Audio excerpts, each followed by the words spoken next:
Welcome to How Can I Keep From Singing, a podcast where we explore the powerful art form of people making music together. My name is Stuart Stotts, and my guest today is Elise Witt.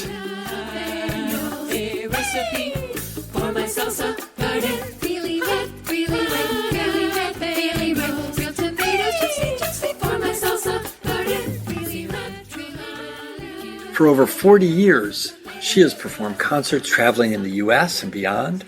She's written songs and choral pieces and released recordings and songbooks. Elise leads workshops that, in her words, take singers on a journey to expand confidence and consciousness, playing with melody, rhythm, language, harmony, vocal production, and soul connection. Students discover, explore, and expand their vocal range and abilities in a supportive and joyous atmosphere. Wouldn't we all want to be in a workshop like that? Elise brings elegance and joy to the music she makes. She seems to live by the words of one of her songs, "We're All Born Singing," which frankly could be another name for this podcast. Welcome to the show, Elise. Thank you so much. It's great to be here. Let's begin at the beginning. What was your childhood, or what got you into singing? Was it family, school, church, community? What began to bring you down this road? Many of those things, definitely family. I come from a very musical family, and they say that I took my first steps sort of singing towards strawberries. I had amazingly wonderful music teachers from elementary school all the way through high school and into college, especially in high school. Charlie Burt, our music director, was a jazz pianist, and he was fantastic. And I was not only in the chorus, but in the ensemble, and we got to leave school to go perform in different places. And then in college, Laura Hoggard was the director of the Carolina Choir. I went to the University of North Carolina, and that was an extraordinary group as well. And after my freshman year, he was the guest conductor at the Graz Festival in Austria, and we got to go tour Austria and then Yugoslavia, what was then Yugoslavia. So I had an incredibly rich education in public school and university, which I just feel so fortunate for and wish that everyone had those kind of opportunities now as well.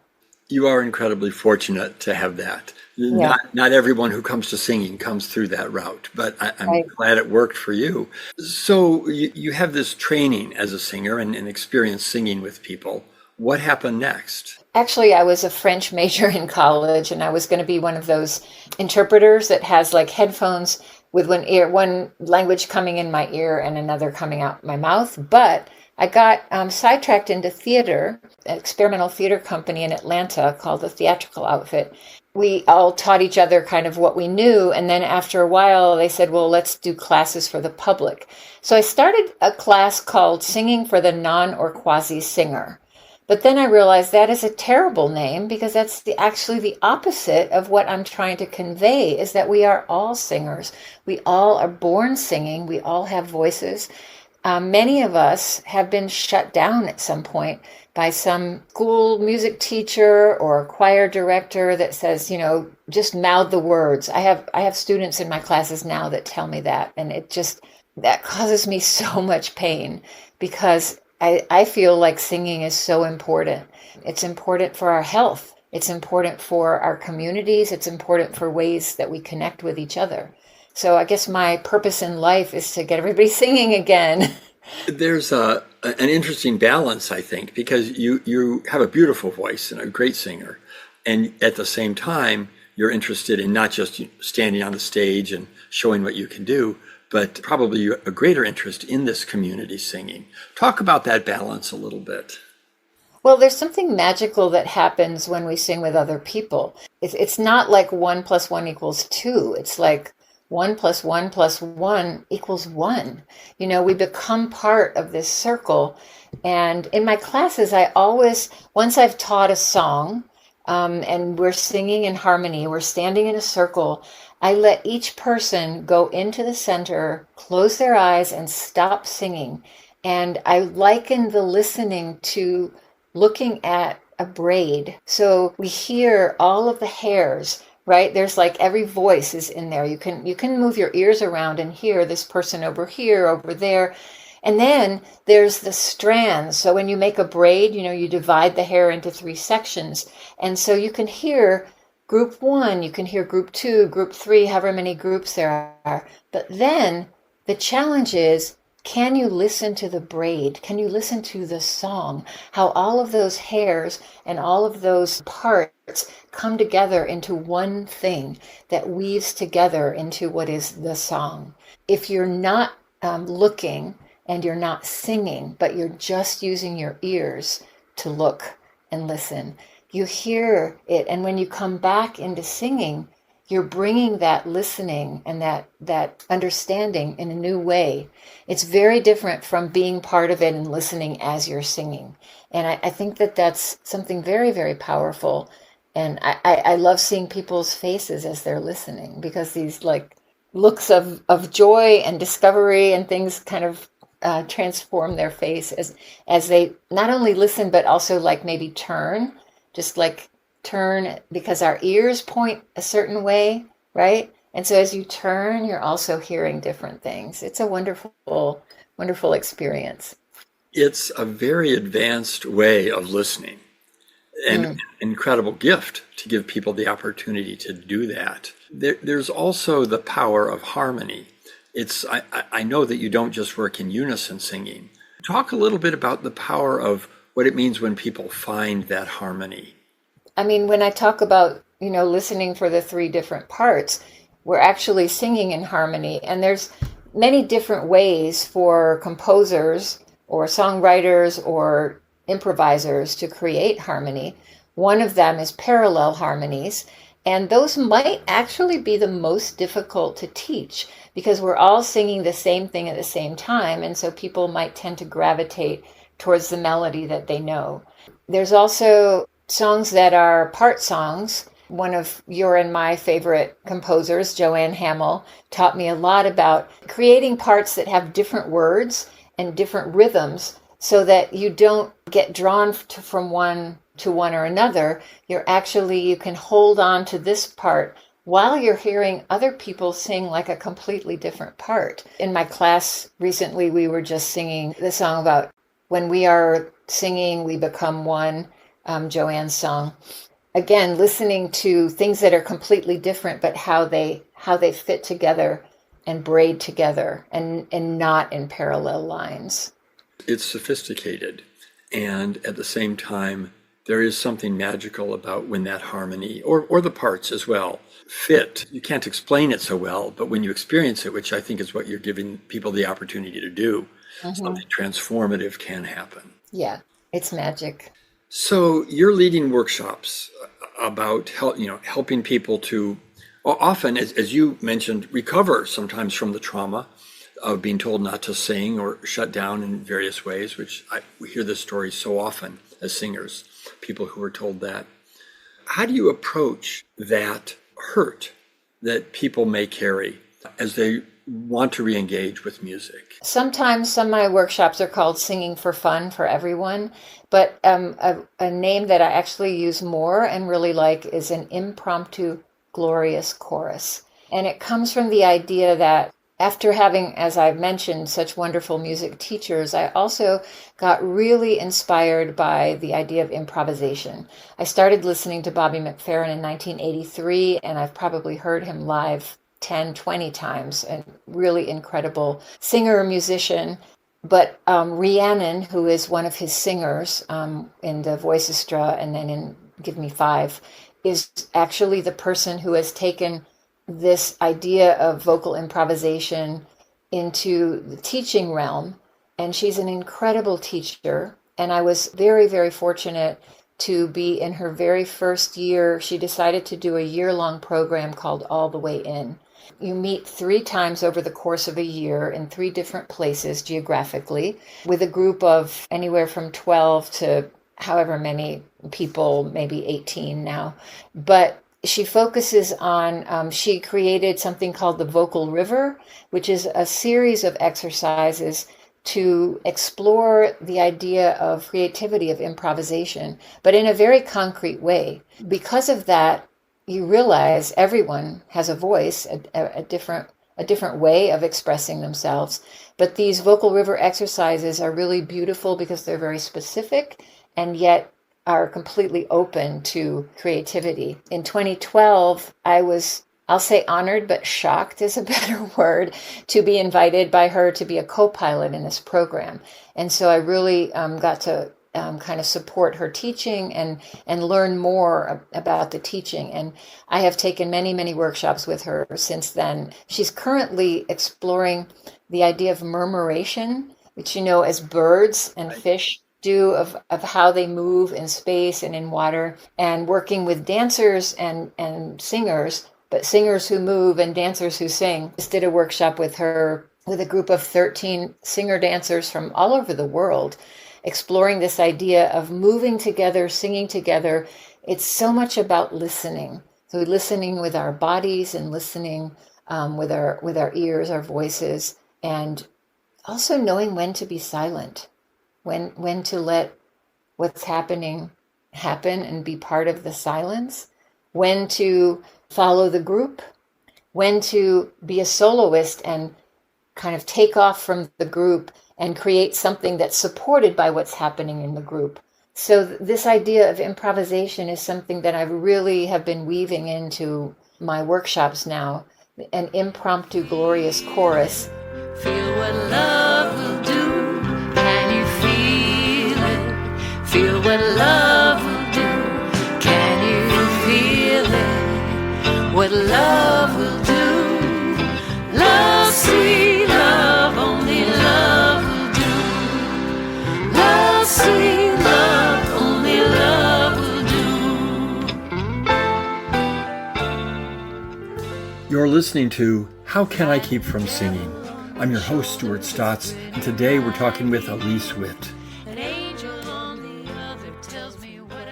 I do teach lots and lots of songs. I've written songs for that, but I also have collected songs over the years from so many different writers, composers, and I also I've just had wonderful teachers all my life. I got to study with Dr. Ise Maria Barnwell from Sweet Honey in the Rock starting in 1985, and I've taken many workshops with her as well.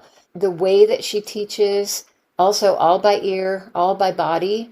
Written music is great and it's helpful and it's a way of communicating among musicians.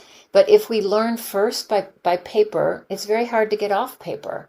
Whereas when we learn through our ears and our bodies, it's in us forever. And then maybe the paper can serve, as a reference. But I always teach all by ear. In my live classes, I send music afterward. Curiously, during the pandemic, someone got me to start teaching online, so I did.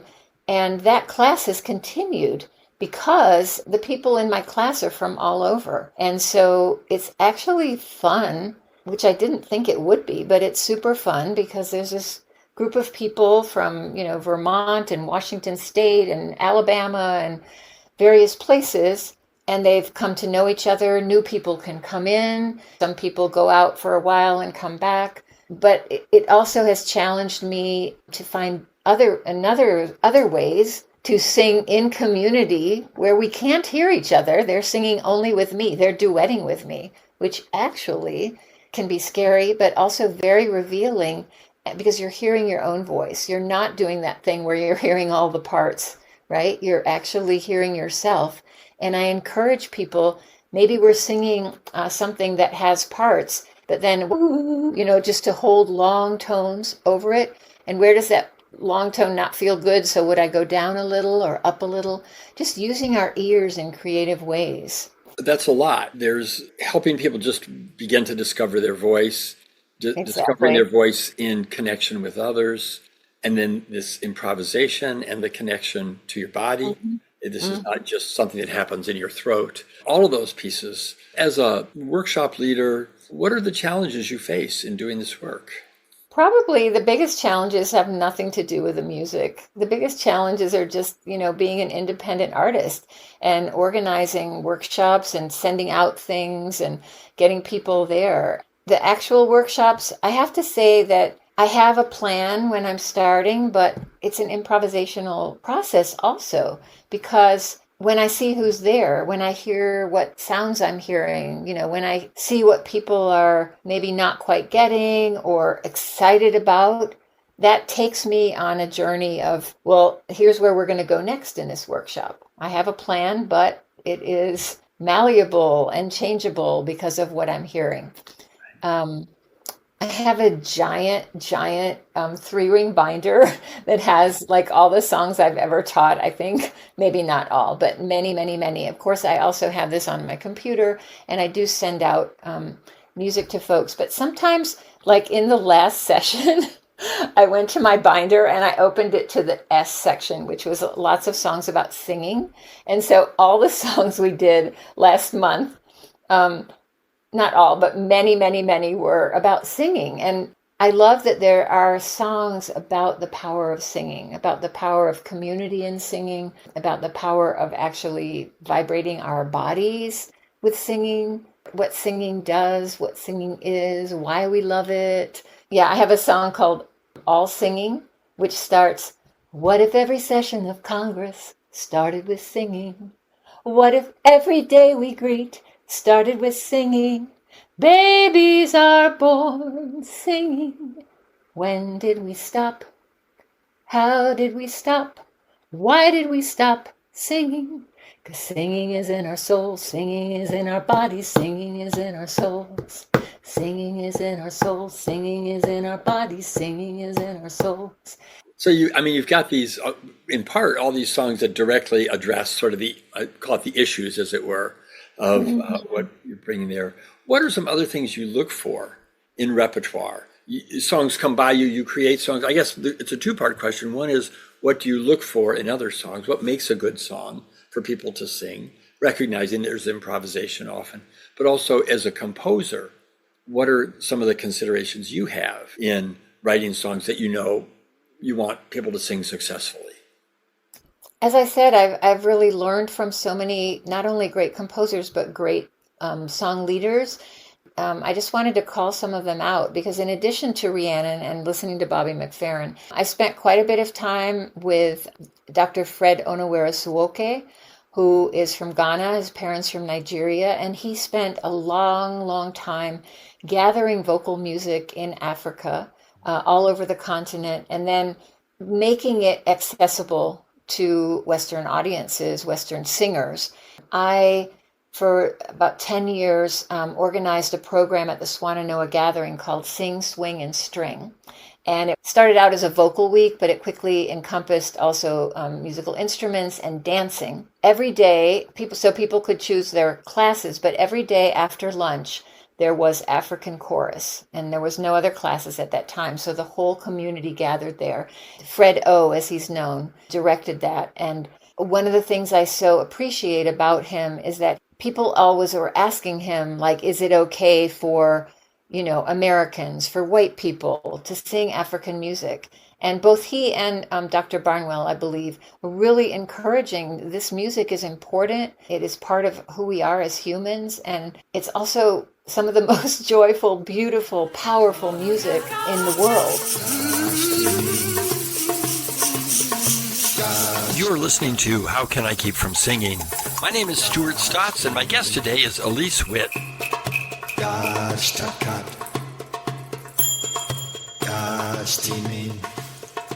If you think about the power of music in history, the South African music, the freedom songs I don't think the movement would be as strong as it was without the music, the civil rights movement.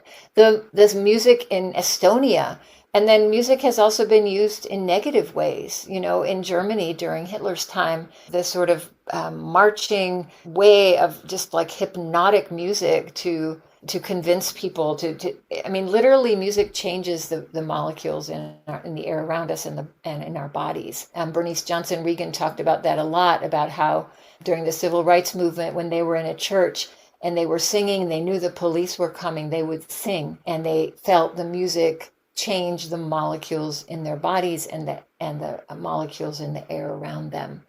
I do write some music for group singing, but more than that, I'm always on the lookout for music that brings us together in communities. It's been maybe like 15 years now or 20 years, I've been singing in a trio with Terry Garthwaite from the Bay Area in San Francisco, in California, and Becky Reardon from New Mexico.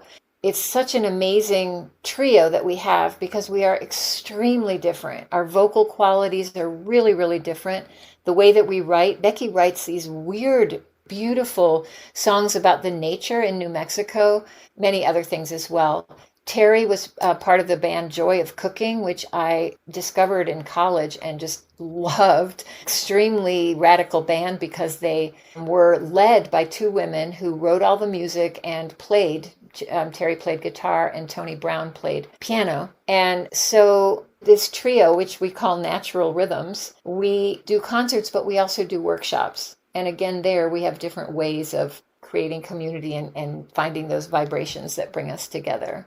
You mentioned a little bit about the importance of singing in political movements, for good or for bad, clearly the power of music. On the one hand, music has its own power on its own without being used necessarily for politics. But what's your experience been? We're in a time now when music can help us deal with the political situation, perhaps. What are your thoughts about the relationship between singing together and political activism? Really, I just have one sentence to say about that. A movement without singing has no power. We can leave that question right there. I think that's good. Let's just say that you're going to a workshop where people are going to be singing together. Maybe you're leading it, or maybe you're just part of, one more singer. What 3 songs might be in your pocket that you may or may not use, but that you feel are consistently effective to help folks begin to find their way singing? I don't really have an answer for that because every situation is different. And as I progress, I'm always collecting new songs. I do have the big, giant, 3-ring binder where sometimes I open up to a letter and see what's there. My journey, yours. My journey, your journey, my journey, yours. My journey, your journey, my journey, yours. My journey, your journey, my journey, yours.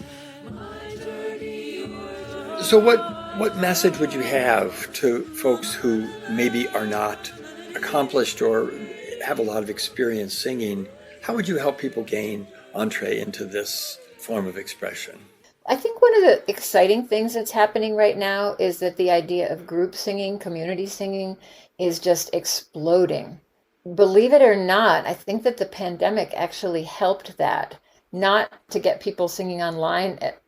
Yes, that, but then, for example, Maggie Wheeler in California, every week she brought 4 song leaders that would lead songs that they had written or not. In that process, more and more people know about song leaders, opportunities to sing. I don't know if you know about the community choir training in British Columbia.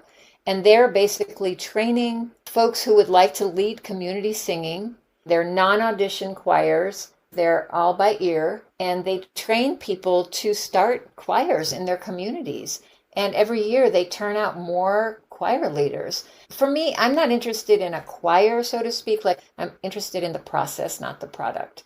But it's a wonderful, fun experience to be part of a choir as well. I feel like that movement is just really exploding, and there are opportunities to sing so many places. Even if you live somewhere where you don't think that there are, there's also networks that you can find online. There's a network called The Well for improvisational singing. There's just all kinds of resources like that. So I think no matter where you live, you can find somewhere to sing. Maybe if you can't find somewhere that is a regular, like weekly or monthly, whatever, sing. There are also so many great programs. I teach at the Swannanoa Gathering in North Carolina, and that is Contemporary Folk Week. It's also Guitar Week, but I'm just teaching my Impromptu Glorious Chorus, and we'll be singing. And then I also teach at the John C. Campbell Folk School in the mountains of North Carolina as well. I also actually would love to tell people about a very interesting, exciting, and unusual workshop that I do on Ossabaw Island off the coast of Savannah, Georgia, which is Georgia's first nature preserve. It is a completely wild island. You're only allowed to go there for scientific or cultural research. And so once a year, I've taken a group of maximum 13 singers to explore the island and to really listen to the music of the island, to see what the island has to tell us musically. It's a huge island. It's the size of Bermuda. It's something like 46,000 acres. I'm terrible with numbers, but it's a beautiful place. And this coming March 2026, I'll be doing the workshop with Becky Reardon that I was mentioning, and she's such a composer of music that's focused around nature. So it's going to be a special time. Yeah, that's going to be very exciting. Beautiful. That the island in particular sounds incredible. Incredible It is. experience for people. Yeah, I think there is kind of an explosion of, or at least a growth of people who want to find ways to just sing it in community, for their own personal health, for their sense of connection to other people. Elise, you're an amazing repository of both experience and material and spirit. I'm just delighted that you could come and talk with me and with folks today about this thing that obviously brings you such great joy, but that brings so much joy to the people who get the opportunity to just sing with you in whatever ways that might be. Thank you very much for joining me here. Well, it's a delight to be with you, Stuart. Thank you. My pleasure. Elise Witt, and I'll include information about contact and so on in the notes for this show. Thank you, Elise. Started with singing. What if every day we greet started with singing? Babies are born singing. When did we stop? How did we stop? Why did we stop singing? Singing is in our souls, singing is in our bodies, singing is in our souls. Singing is in our souls, singing is in our bodies, singing. You've been listening to How Can I Keep From Singing? A production of Common Arts Incorporated. My name is Stuart Stotts, and my guest today was Elise Witt. Imagine computer programmers all singing. Students and teachers and janitors and principals all singing. Baseball, football, basketball, soccer, hockey, rugby teams all singing. Doctors, nurses, patients, and anesthesiologists all singing. Singing is in our souls, singing is in our bodies, singing is in our souls. Singing is in our souls, singing is in our bodies, singing is in our souls. Imagine the Supreme Court justices all singing.